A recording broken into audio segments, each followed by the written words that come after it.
All right, I will say good morning, good morning, good morning. Shachianu v'kimanu v'gyanu lazman hazeh. What an incredible schos.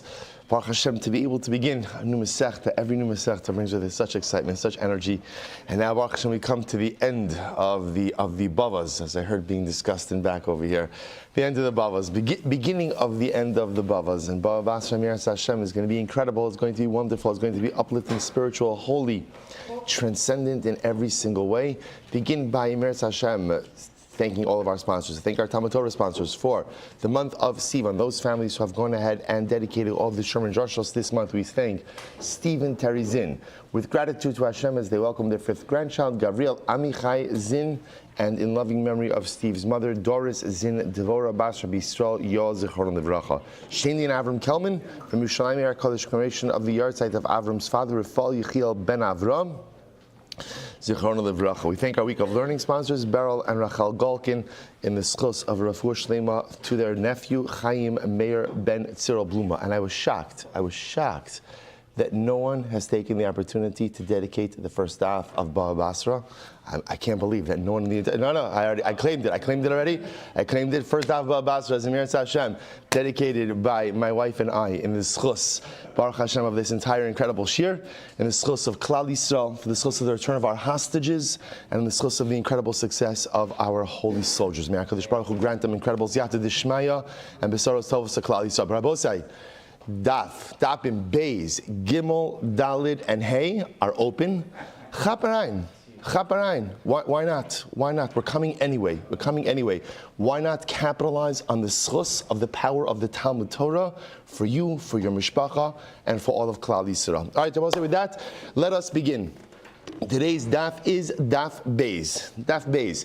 So let's say, so again, we are beginning a new, let's begin the Mishnah, and then Emir Hashem will give a little bit of background from Tosas Emir Hashem. So the Mishnah says as follows: Hashutfin sharatzu lasos mechitza b'chatzer. If you have partners, and partners want to go ahead and create a partition, create the mechitza. Again, we'll discuss the etymology of the word mechitza, Meretz Hashem, in the Gemara in just a little bit. Hashutfin sheratzu lasos mechitza. So if partners want to go ahead and create a mechitza and a chaser, so bonin as hakosel be'emsa, they build a wall in the middle. So first of all, let's talk about a little bit in general. From Masechta to Masechta, you try to generally find some type of connection, some type of binding thread. Am I not good? Okay, thank you.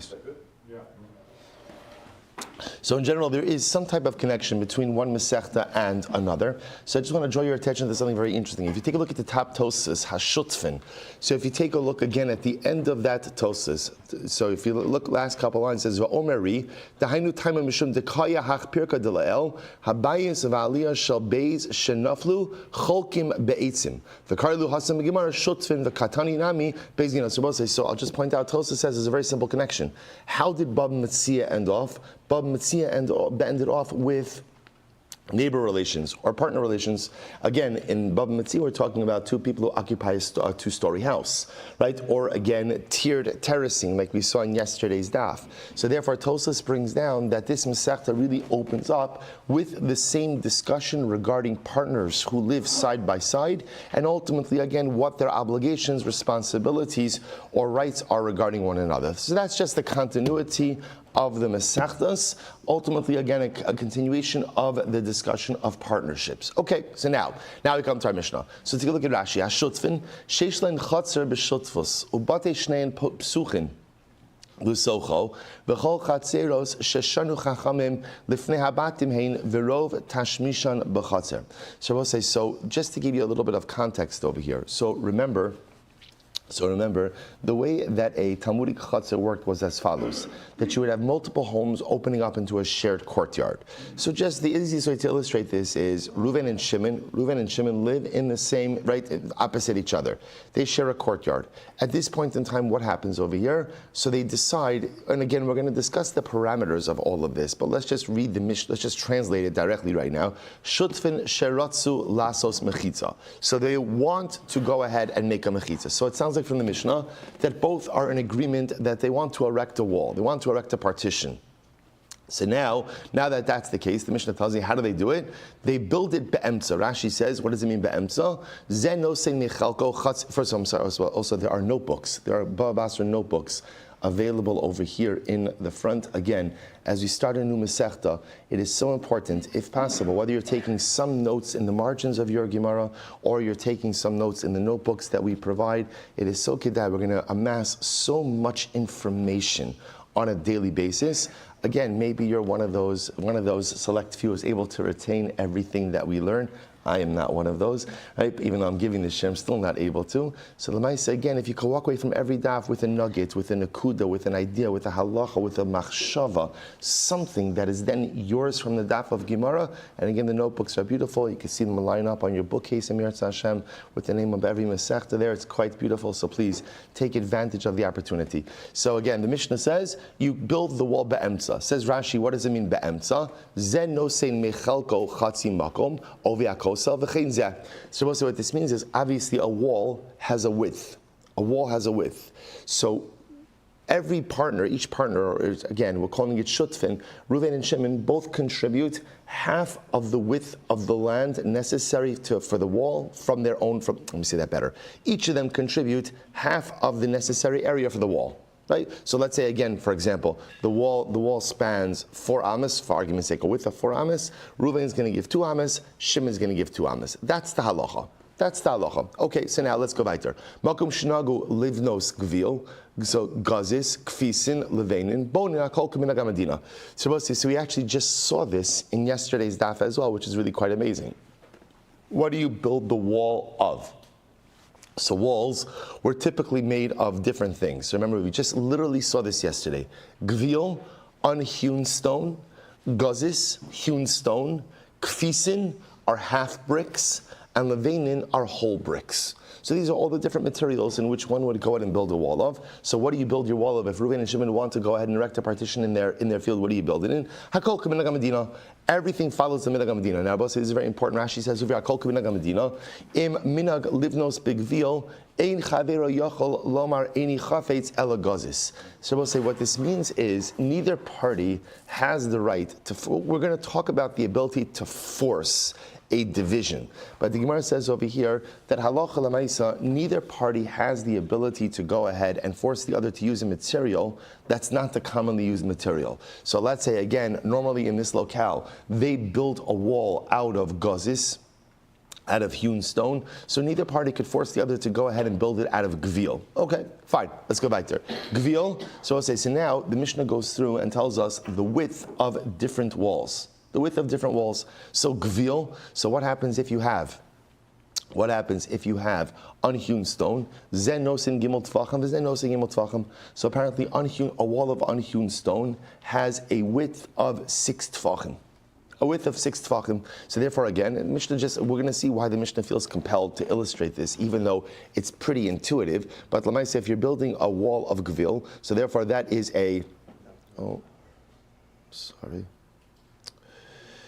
Okay, Satan always gets involved in the beginning of every single Masechta. He always gets involved. All right, good.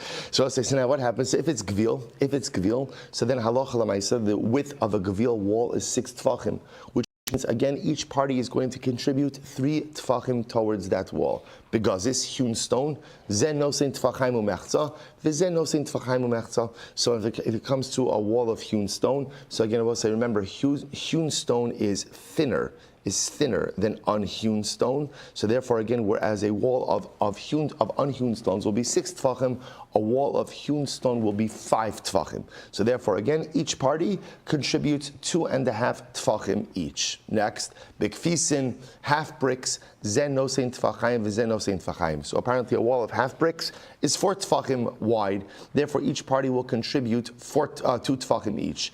Bilevenim, whole bricks, zen nosein tefach umechza, v'zen nosein tefach umechza. With whole bricks, the entire width of the wall is 3 tfachim, and therefore again, Each party contributes 1.5 tefach. And I was saying, we mentioned this yesterday, that it sounds strange, right? That a wall of half bricks is thicker than a wall of whole bricks. Remember again, we saw this in Rashi in yesterday's daf. How did they use half bricks? It was half bricks stacked side by side, but there's mortar in the middle. So it's that mortar in the middle that really goes ahead and actually gives the wall an additional depth to it. Okay, so therefore we'll say, so that is the halacha. So now that we've gone through all of this, so we'll say, so therefore here's what we have. Here's what we have. Three basic concepts so far in the Mishnah. Number one, when partners want to divide a chutzner, we build the wall in the middle. That's halacha number one. Number two, what do you build the wall of? Minhag Medina. And number three, which is not a fact but rather an illustration, the Mishnah goes through all the different building materials that one could use for a wall, and therefore again telling us the exact amount of space that each partner would have to contribute towards the width of the wall. Good. Now we come to fact number 4. Lefichach, im nafal hakosel hamakom va'avanim shel shneim. So we'll say, so this is incredibly important. Therefore, if the wall falls down, so what's the halacha? So we'll say, so sometimes when the wall falls, so remember, let's go back, this is very exciting, let's go back to Bava Metzia for just a second. We learned about wall falling down, right? Remember, we'll say, what do we learn about wall falling down? We learn about wall falling down, right? About how do you divide up the whole bricks and the broken bricks. So remember again, I will say, that was talking about a different kind of case where you had two people living on a 2-story structure, right? So then again, remember, it depended if the building pancaked or if it toppled, right? If it toppled, we assume the broken stones were from the upper story. If it pancaked, then the broken stones were from the lower story. This is a different kind of case. That's talking about, again, where two people have different kind of claims. In this case over here, remember, Reuven and Shimon have equal claims, right? They're building a wall and they're living on two sides of it. So therefore the Mishnah says, so therefore halacha number 4, if the wall falls down, the space the wall occupied as well as the materials are split evenly.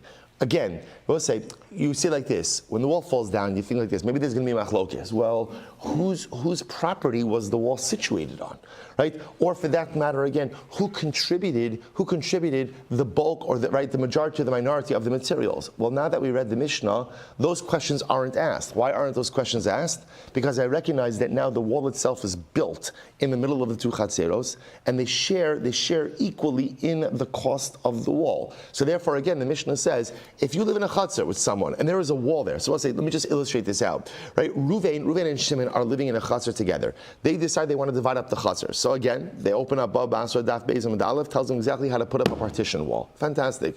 Now, Kenai Nahara, time goes by, Reuven and Shimon are no longer the residents there. Instead, now it's Levi and Yehuda. Right? Related, unrelated, doesn't matter. Now what happens? The wall comes down. Levi and Yehuda are not the people who put up the wall. So we'll say, so now Levi and Yehuda are wondering, well, what do we do?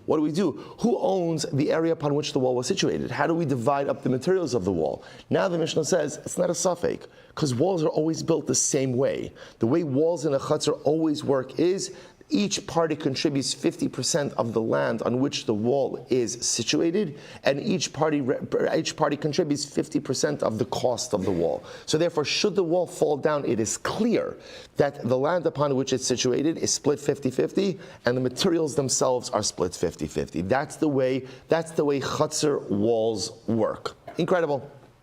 Next, the Chen Begina. This same halacha applies in a garden. This is not just in a chutzner. This same halacha applies in a garden as well. Rashi says, "V'chen begina mechayven shnehem livnos b'makom shenagu ligdar be'emsa."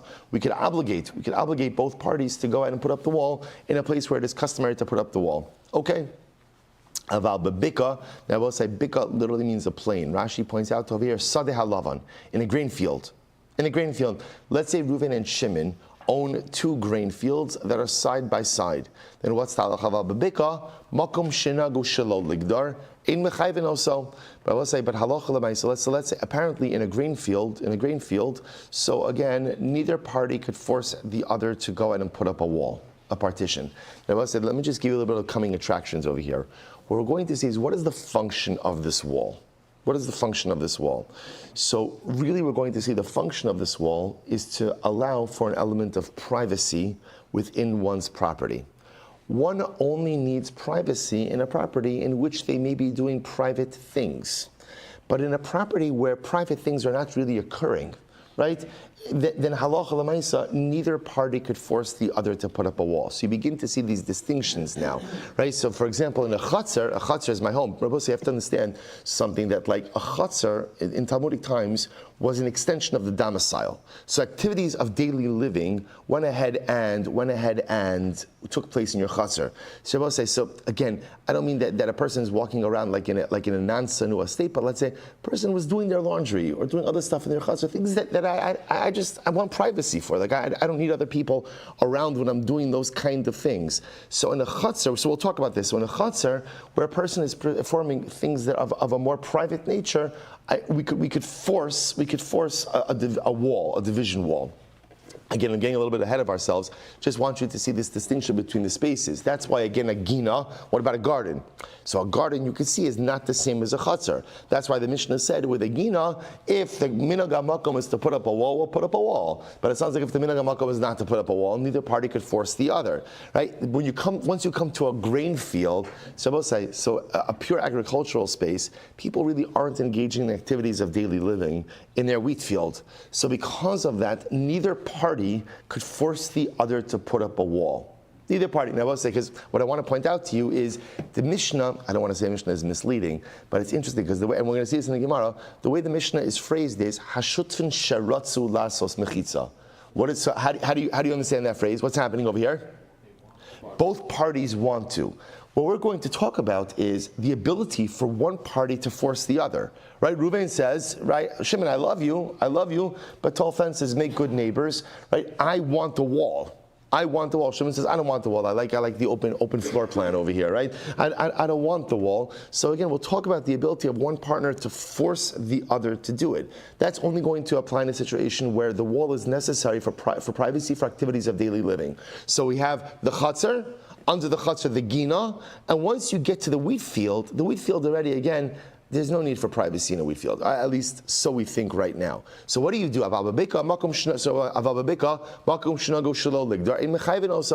I'll say in a wheat field, now obviously, the caveat to all of this is, hakol kamina gamadina.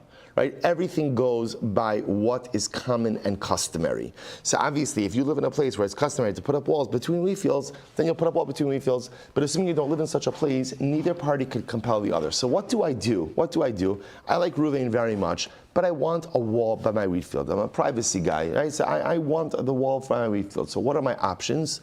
So the Gemara says, this is so beautiful, so interesting. Ela imratza konis l'soch shalo. Ubona va'oseh chazis mibachutz.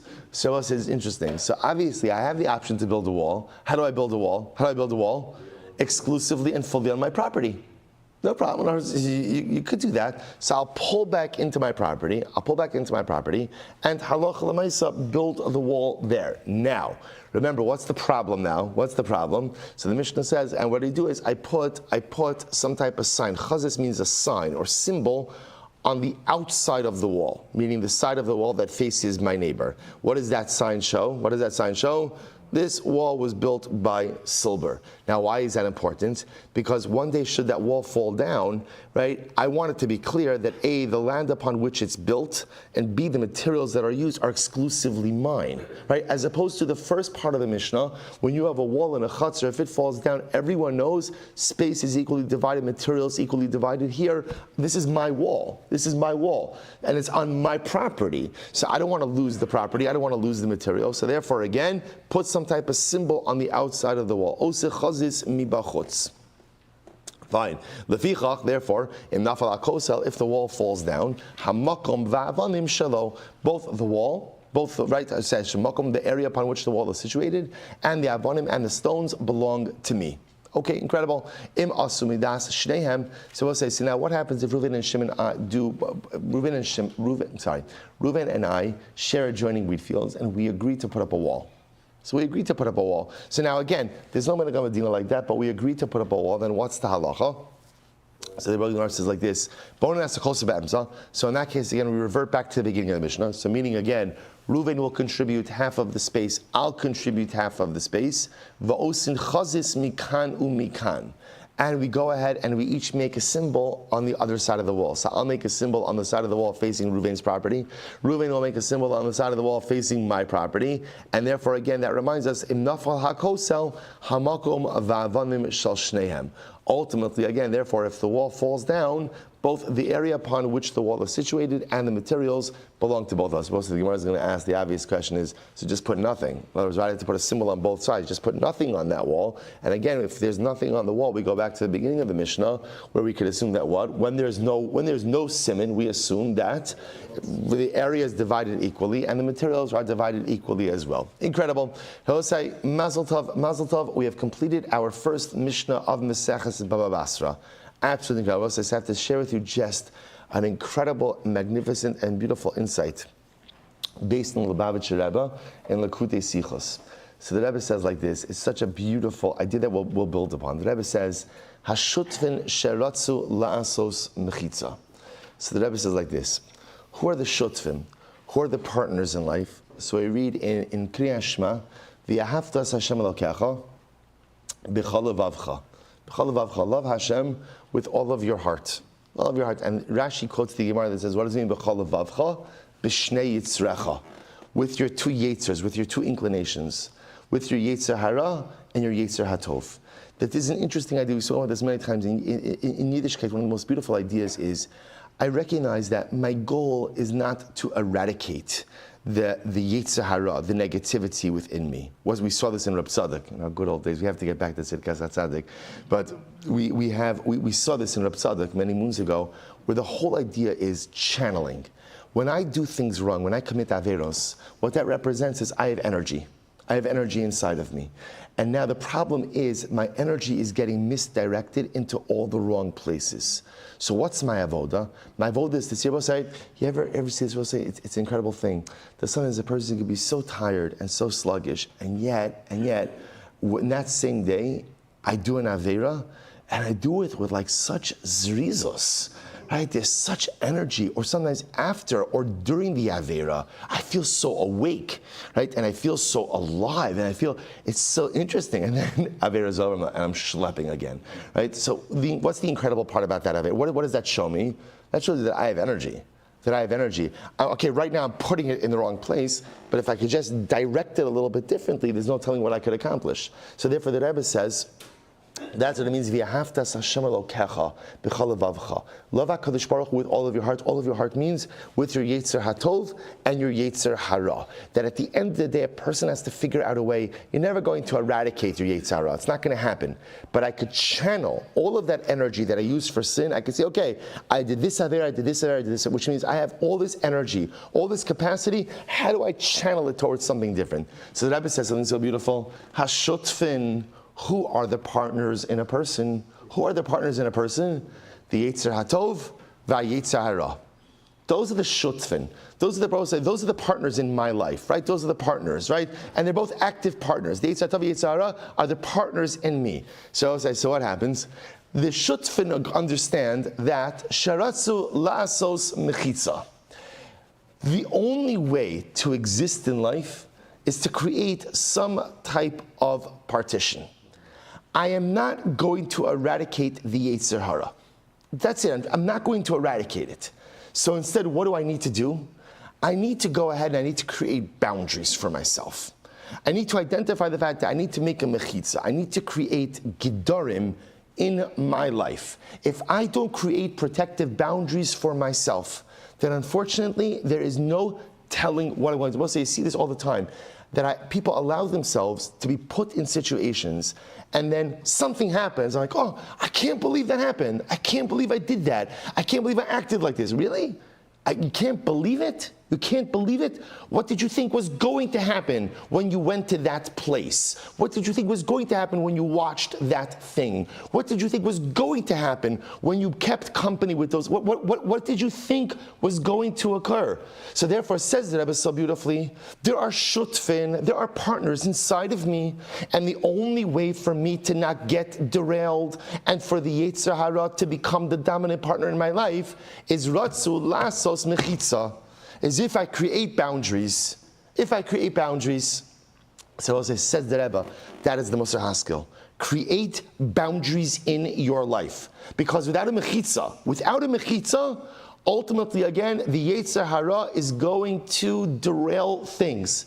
But I would be mosif on the Rebbe one piece, because what does the Mishnah say? It's not enough, we're going to see in just a moment. Mechitza can mean a lot of things.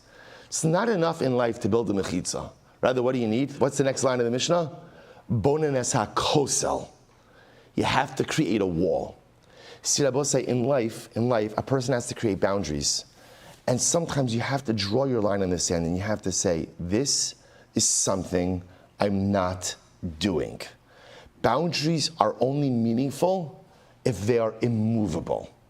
If I make boundaries, but they're fluid, right? If I make, because we're going to see, by the way, mechitza can mean a lot of things. You know what mechitza can mean? You know, about like on a property, you could put like boundary markers, right? So what's the boundary marker? It's like a piece of wood. It looks like those things like they mix paint with, right? It's a piece of wood that's spray painted orange on top. Right? So you ever see someone come over to, oh, whoa, there's a boundary marker over there. We better not step over there, right? No, there's a boundary marker, right? Again, what does it tell you? I think it usually tells you, again, where the property ends, or like there's a gas line somewhere, something like that, right? It's meaningless. I mean, it's meaningful in that you know where the property begins, property ends, but it's meaningless in terms of creating an actual boundary that people go past or don't go past. I'll give you a perfect example. I'll say, by the way, it's a public service announcement. Do not cross under the tape in the parking lot. Right? It's not there for cosmetic purposes. Right? It's not there. That is a dangerous area to pass. There's heavy machinery. They're undermining the ground over there. So it's incredible, right? It says caution. It's red. There's heavy machinery that's there. And like people are just walking by, checking their email, tweeting, whatever, liking stuff on Facebook, whatever they're doing as they're walking. I'll say, why? Why? Because it's just a piece of tape. Because pieces of tape are not real boundaries. Mechitzas are not real boundaries. People go over them, under them, walk by them, ignore them all the time. And it's the same thing in life. If you create boundaries for yourself, but all it is a little boundary marker, but all it is a little piece of tape, you are gonna rampage right over that. So therefore the Rebbe says the key to success in life is, I'm not going to vanquish my Yetzer Hara. I'm not. I'm going to try to channel it. I'm going to try to subdue it a little bit. I'm going to try to kind of keep a lid on it a little bit. Most importantly, channel it, but I'm not going to vanquish it. But what I need to do is create boundaries. But what kind of boundary? Bonenes hakosel. That's your wall. We'll say, what are your walls in life? What are your no-go areas? And you can't say, well, my no-go area is I'm not marrying my sister. Right? No, I don't mean like that. In other words, I was like, come on, I mean a bit more ambitious than that, right? So let me say, what are my no-go areas? What is the boundary? What is the kosel for me that no matter what, I'm not going past this. This is something I don't do. This is not the kind of person I want to become. What is your kosel? What is your no-go area? And I would say, by the way, the no-go area is not just in the positive, the no-go also helps to frame in a positive way the kind of person you want to be. I was say, a no-go could be, I'm not the kind of person who sleeps in every single day, or 3 times, whatever it is. It doesn't have to just be in Isser. It's also positively the framework that I create for myself in order to become the person I want to be. If you don't build your walls, you will never become the kind of person you want to be. Says the Rebbe, that is the opening message of Maseches Bava Basra. Recognize the partnership that is churning inside of you, and recognize that without the proper partitions, without the proper gidarim, without the proper life fail-safes, then ultimately, again, unfortunately, the Yetzer Hara becomes the dominant partner, and over time drowns out the voice of the Yetzer Tov. Conversely, erect your proper walls, erect your proper boundaries, and in Mirat Hashem, you'll find a way to subdue and ultimately channel that Yetzer Hara and turn him not into an adversary, but instead an advocate for your personalistic growth. Incredible. We'll say Gemara. Savrua, my mechitza. So we'll say, so now it's interesting. What does the word mechitza mean? What does mechitza mean? So the Gemara says, Guda. It means a wall. Rashi says, Guda is a kosel. Kidisanya, mechitzas hakerem shenefritza. So it's actually a really interesting case. If you have a wall, okay, so Gemara is throwing a lot at us on today, Daf Beis of Maseches Bava Basra. Klaya kerem. What's klaya kerem? You are not allowed to go ahead and plant wheat and vines in the same space, right? You're not allowed to do that. And any growth that comes from that is biblically prohibited. So I will say, so just going to give you two halachas outside. Know what the halacha is? So how much space do you have to place between a vineyard and a grain field and grain? Talad amas. There's an exception to that rule. What's the exception to the rule? If you have a wall in between those two spaces, you could even build each of them up to the wall. So for example, if I have wheat and Reuven has a vineyard, no, I want the vineyard. I have the vineyard and Reuven has the wheat. So what happens?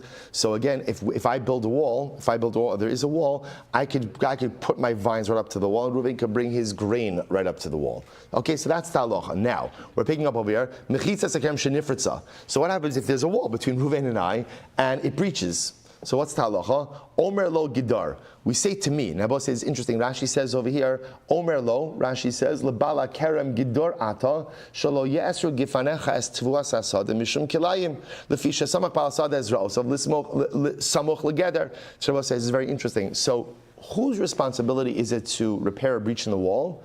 Me, the owner of the vineyard.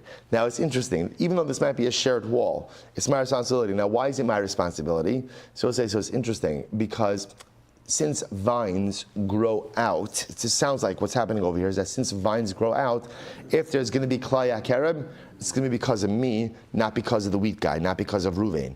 Therefore, the responsibility is upon the owner of the vineyard. Obviously, if Reuven, the owner of the wheat field, was a poshea, he was negligent, that's something different. But assuming it just breached, something just happened, it breached, the obligation is upon me, the owner of the vineyard, to go ahead and mend the breach in the wall. Okay, Omer lo gidar, chazra v'nifritza. What happens if again it breaches again? Omer lo gidar. So ultimately again, so that Omer lo means the halacha tells me, the owner of the vineyard, so repair it. Nisya amid beis, nisya ish hemena. So let's say again now, nisya ish hemena literally means I didn't do my job.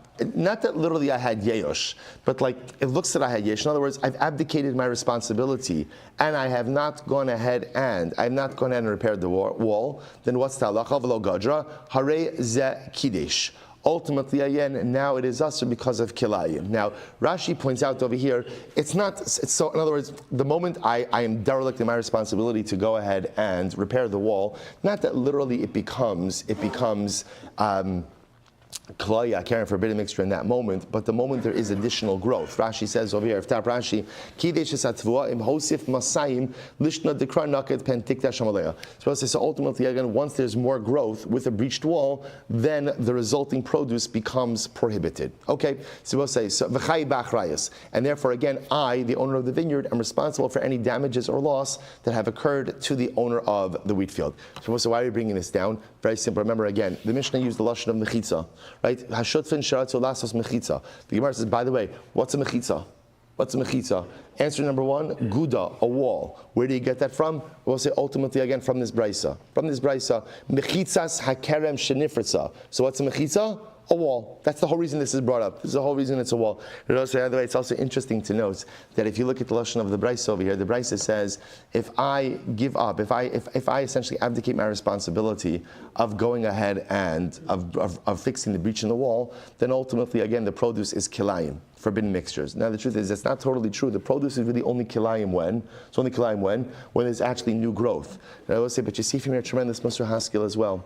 In life, the moment you abdicate responsibility, right? The moment you say, not my problem, the moment now sometimes it's not your problem, but in situations where it is your problem, and you fail to take responsibility for something, take ownership, the problem has been created right then and there. Even though, again, no negative results have been created in that moment, but in life, the moment you abdicate responsibility from something that is your responsibility, then ultimately Isser has been created. Even though the real Isser doesn't take place until later on, but removing responsibility from the self is in and of itself transgressional in nature. Incredible. All right, so we'll say, so that's our first approach. Says the Gemara. Taima, now let's go, Beis and Beis, second line down. So Taima, Diratzu. I will say, now this is very interesting. So remember again, let's go back to the lashon of the Mishnah. So now, first thing we've established is that mechitza means a wall, although we're going to challenge that in just a moment. So time of Diratzu. Now I will say, the reason ultimately again in the Mishnah that we go ahead and we build a wall, right, between my chatzar and Reuven's chatzar is because we both wanted it. We both wanted it, right? Because that's the lashon of the Mishnah. Hashutfin sheratzu lasos mechitza. So look at Rashi. Time of the ratzu livnos kosel demidash shneihen hu dechai b'chacham mishivnu ben shneim. So we'll say, so ultimately again, the reason why in the Mishnah there's an obligation to build a wall is because both of us want it. The Gemara says, ha lo ratzu in mechayvin also. What can you infer from the Mishnah? What can you infer from the Mishnah? I decide I want a wall. Reuven says he doesn't want a wall. Based on the Mishnah, what would you say? What would you say? I can't force it, right? Why? Because remember, what does the Mishnah say? Hashutfin sheratzu lasos mechitza, which sounds like the only time you have to build a wall in a chaser is when both parties and both partners want the wall. If one does and one doesn't, the one that does can't force the one that doesn't. So what do you see from here? Now, first of all, go back to Rashi for just a moment. Rashi says over here, good. Rashi says over here, there's another piece of information that's going to be floating around in this discussion, which the Gemara is not addressing explicitly, but let's see it in Rashi. V'tayim d'ratzu livnos kosal demidas shneihen hu dechai b'chacham mishivnu bein shneim v'kaman parech kisheratzu mai habi lihadri b'hu aval lo ratzu shneihen shahayu echad omer dayi lechalka b'mosifin shayisedos eitzim tkuim ba'aretz muchim olo kaifin alei ve'ein ze yachol lomar lo eni chafei shetir asaki. All right, so we'll say, so by the way, we're going to see that it could very well be that you could always go ahead and force a division, right? So for example, again, I could say to Reuven, I want a division, but a division could mean what? A division can mean property markers, right? A division doesn't have to mean a wall. So I'll say, so now remember again, there's a big, and that's why we're trying to understand what mechitza means. Does mechitza, what, I understand you could order a division, but with what? So again, so let's go with the idea right now that mechitza means wall. Mechitza means wall. So the Gemara says, the reason that I could force Reuven to put, the reason why Reuven and I are putting up a wall is because we both want it. But if I wanted it and Reuven didn't want it, sounds like, again, I can't force it. Alma, what do you see here? I will say incredible yisod. Hezek Riyah lav shmei hezek. So we'll say, okay, now we're being introduced to an incredible yisod over here. Hezek Riyah. So we'll say, what's Hezek Riyah? Literally, again, ocular damage. Ocular damage or visual damage, right? What does that mean? So we'll say, so this Hezek Riyah represents the damage that occurs from someone being able to see into my property. Now, what's the damage that occurs if someone is able to see into my property? So again, it's not a damage per se, but I should say the damage manifests itself in a curtailment of the types of activities that I am allowed to go ahead and do in my chatzar. So in other words, if I have complete privacy, I don't know, I'm going to walk around in shorts and a t-shirt, right? And if I don't have complete privacy, I'm going to feel compelled to wear a shirt and a pair of pants, right? So Lamaisa, again, now that someone could see into my chutzner, now that someone can see into my chutzner, so ultimately, again, it limits what I am able to do. No, don't look at Aaron Raskis. Floridians have a different din, right? That's pretty much Shabbos clothing, right? So I'm just saying, so Lamaisa, it'd be white for Shabbos. So Lamaisa, understand over here that the Gemara says like this: only reason you're obligated to go ahead and put up walls because both agree. So if one wanted it and the other one doesn't want it, you can't force it. So what do you see from here?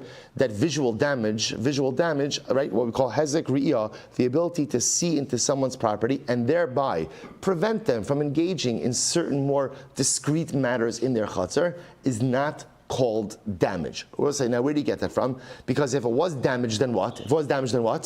Then one party could force the other to put up the wall. Right? In other words, if Reuven's ability to see into my chutzner is actually a form of damage, then halacha l'maisa, I should be able to force him to put up the wall, even if he doesn't want to do it. To which the Gemara says, so let's go back for just a second. So we'll say, so now, just understand the progression, right? We wanted to define what is mechitza. So now we said, what's mechitza? Mechitza means a wall. Mechitza means a wall. Okay, so now the mechitza means a wall. So now how do I read the Mishnah? So therefore, again, because mechitza means a wall, fine. So therefore the Mishnah reads, if partners agree that they want to divide the property, they put up a wall. Now the only reason ultimately, again, you're putting up walls is because both agree. If one wanted but the other doesn't want, neither party could force the other. Therefore, what do you see from here? Hezek riyah lo shmei hezek. Visual damage is not called damage. Okay, so that's our first approach. Next approach. Ve'ema mechitza plukta. Maybe mechitza doesn't mean a wall. Rather, what does mechitza mean? Mechitza means a division.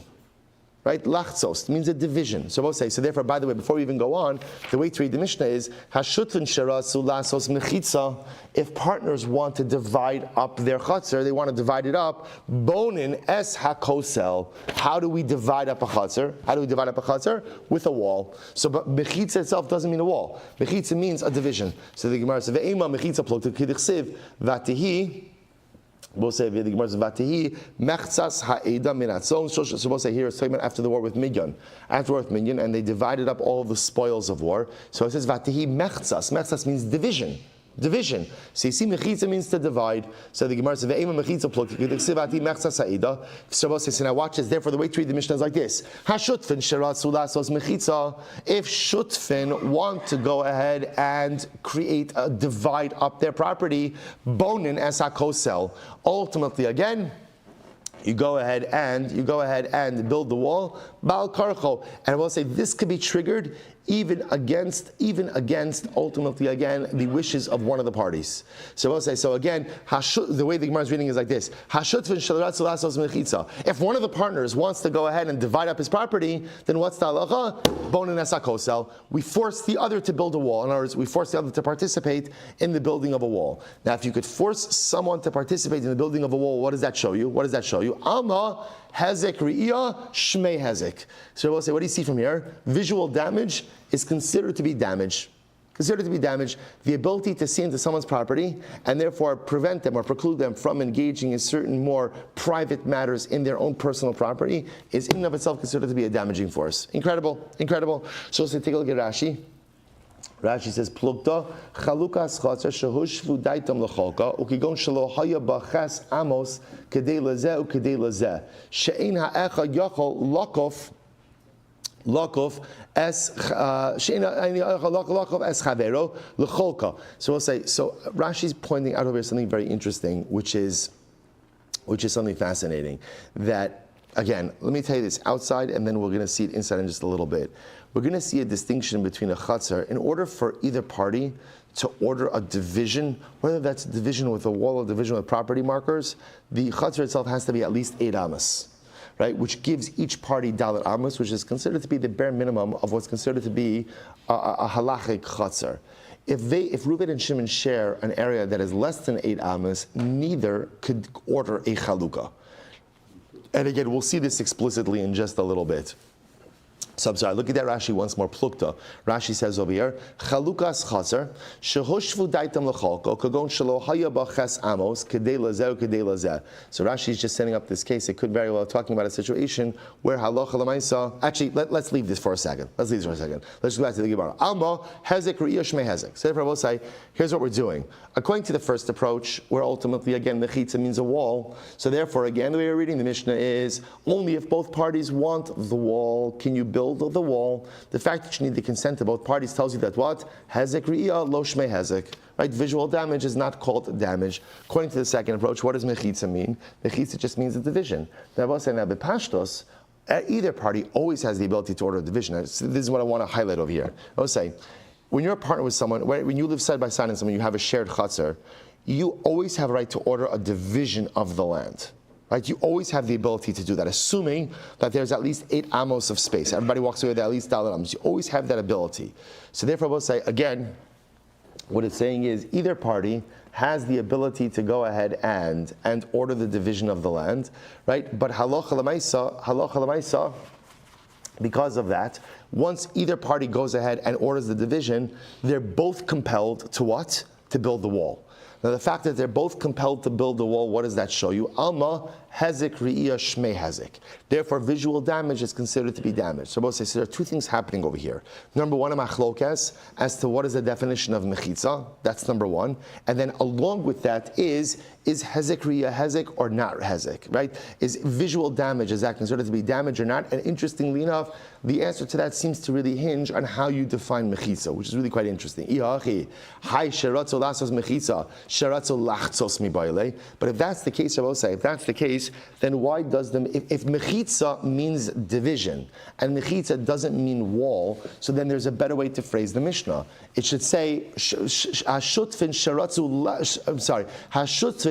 lachtzos. It shouldn't say hashutfin sharatzu lasos mechitza. Rather, it should say hashutfin sharatzu lachtzos. If partners want to divide up their chatzar, elamai. So the Gemara says elamai guda. So the Gemara says you're right. You're right. The truth is, mechitza, let's go back to what we said before. Mechitza means a wall. If that's the case, if mechitza means a wall, Rabosai, then it should say bonin asakosel, bonin osomi baile. Then Rabosai, the Mishnah is redundant. Then it should say hashutfin sheratzu lasos mechitza. And if mechitza means wall, then what it should say, bonin oso. We built it. We built it. It shouldn't say bonin asakosel. We built the wall, because mechitza already means wall. So just say built it. To which the Gemara says, no, here's the problem. Itana osaf would have just said also, hava amina b'mispas ba'alma. I would have thought ultimately, again, maybe even just property markers, mispas ba'alma, just property markers would have been enough. Kamash malon kosel, kamash malon that you have to build a wall. So therefore, I will say, we are still left with, so this is the end of the first sugya, but what are we left with? Machlokes someone as to what is the definition of mechitza. Is mechitza a wall, or is mechitza ultimately, again, a division? That's number one. And number two, I will say, and again, they're all tethered together, hezek re'iyah. Is visual damage considered to be damage or not? So those two pieces are still out there right now. Let's go a little bit weiter. So I'll say, so again, and like I said, the hezek re'iyah sugya we're gonna come to. We're gonna delve into a little bit more, but just understand this concept exists. This is a big concept in Bava Basra that we're going to talk about. And again, it seems for our purposes right now that it's fundamentally tethered to how you're defining that word mechitza. Next. So the Gemara says we build the wall in the middle. So again, now going with the idea, Reuven and Shimon are neighbors, sharing the same chatzar. They want to go ahead and divide up their chatzar. They build the wall in the middle. The Gemara says pshita. That's obvious. Of course they build the wall in the middle. Where else would they build it? So I'll say it's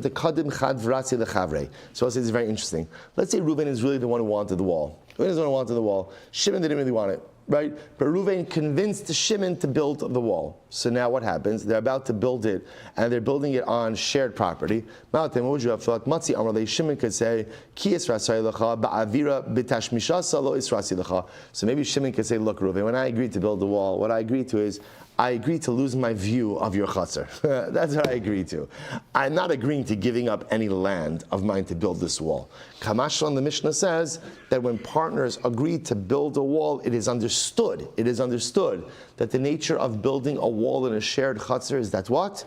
Each party contributes 50% of the land necessary.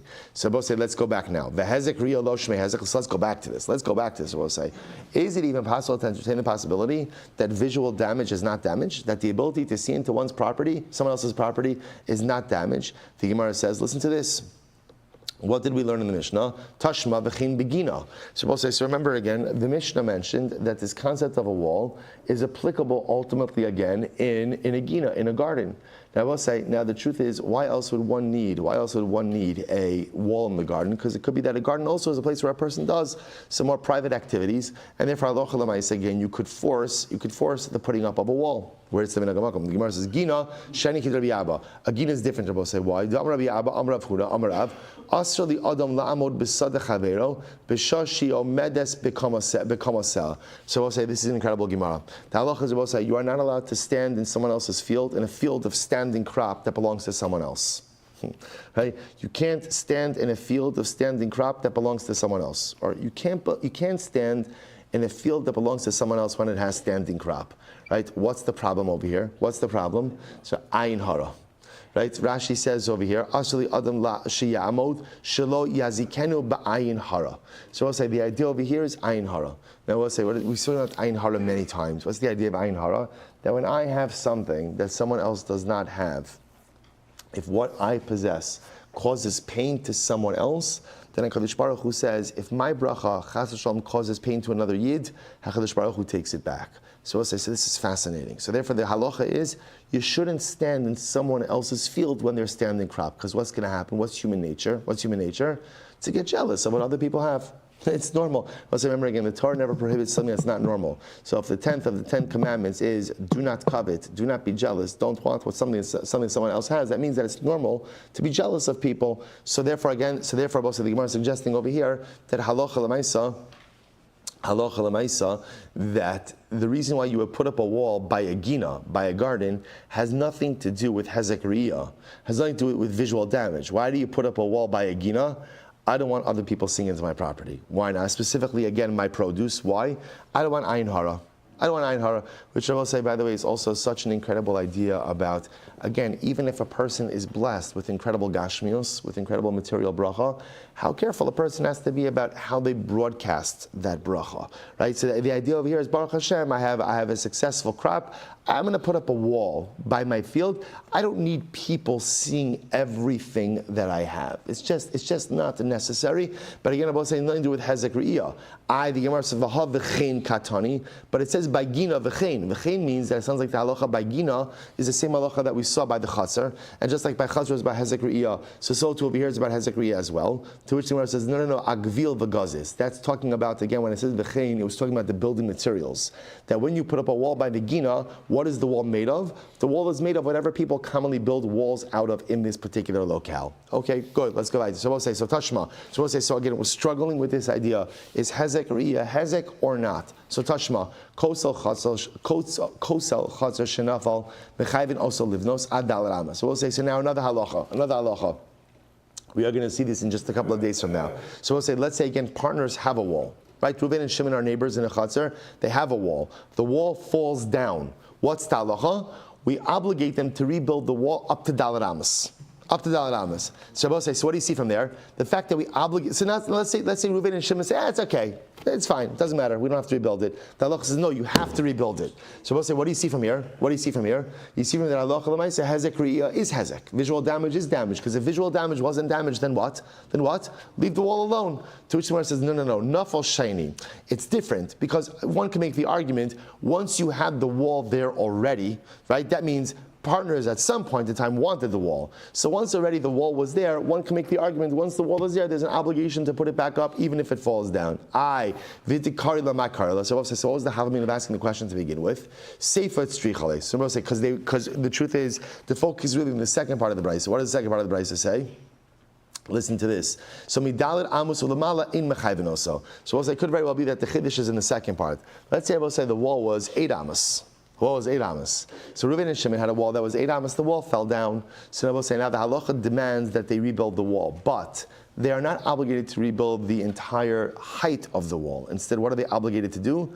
To rebuild the first 4 amos of the wall. Okay, Tashma, Kofinos Olinos Be Sharo Das Lachatzer, Shma Mina Hezek Re'iyah Shmei Hezek. So we'll say, now watch this. So the Gemara says, we'll say, now this is a different kind of case. We're going to talk about this as well, but in a chatzar.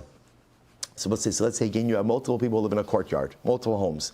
The halach is, we'll say, all of the residents of the courtyard are forced. There's like an assessment. Everyone is forced to build the guardhouse and the gate to the chatzar. So we'll say it's interesting. So the door to the chatzar. Rashi points out here that what they would do is there'd be the chatzar. The chatzar was walled. What they would do by the entrance of the chatzar, they would create like a semicircle around the entrance, and there would be a small entrance on the side. This prevented the Bnei Rishon from looking into the chatzar. Right? No one, because that way when people are passing by, no one could see in because the entryway was on the end of the arc of the semicircle. That way again, everybody got in kind of from the side. So we'll say, so what do you see from here? You see from here that hezek re'iyah is hezek. Right? So you clearly see that halacha l'maisa, the fact that we could compel everyone in the chutzner to go ahead and contribute towards the wall and the door indicates that visual damage is damage. To which the Gemara says, no. Hezek de rabbim shiny. We'll say it's different. Hezek re'iyah of the rabbim. We'll say, so living in a place where everybody who passes by could see in, everyone agrees that that's hezek re'iyah, that's visual damage. That's very different because again, you live right by the shrub, everybody can see into your chutzner. Okay, that's hezek re'iyah. But it could very well be that just neighbor to neighbor, that's not hezek re'iyah. The Gemara says, really? The yachid lo? Is that true? Tashma. So the Gemara says, "Ein cholkin es hachatzer ad shei dalet amos lezeh v'dalet amos lezeh." So we'll say that we just saw this before. Halacha l'maisa. So again, you can't force a chalukah. You can't force a division until there is dalet amos. Ultimately, again for each party. So the Gemara says, Ha yishba kedei lazeh cholkin. But halacha l'maisa, again, if there are dalet amos for each party, then you could force a division. So the Gemara says, my lav bekosel. Are we not talking about forcing a division with a wall? In which case you see hezek riyah is hezek lo, b'missis ba'alma. Ultimately, again, no, rather we just mean property markers. So we'll stop over here for today. We'll pick up a Meretz Hashem with this last tashma tomorrow. So we'll say, but just pointing out, so we are still in the midst of this, right? So again, this machlokes is hezek riyah, hezek or not. So that's still this machlokes. Visual damage, the ability to see into someone's property. Is that considered to be a damaging force or not? That machlokes is still going on. Now, the one important part to remember is the one thing that everyone agrees on is what? Hezeka derabim. Certainly, again, when you live by Rosh Hashanah, the ability of the public to see into your property is absolutely considered to be a damaging force, and that's why we could assess all of the members of the chutzner to have to pay towards proper privacy measures. Osai shkoyach. All right, Chavra on Zoom, have a wonderful day, everyone. Great to see everyone.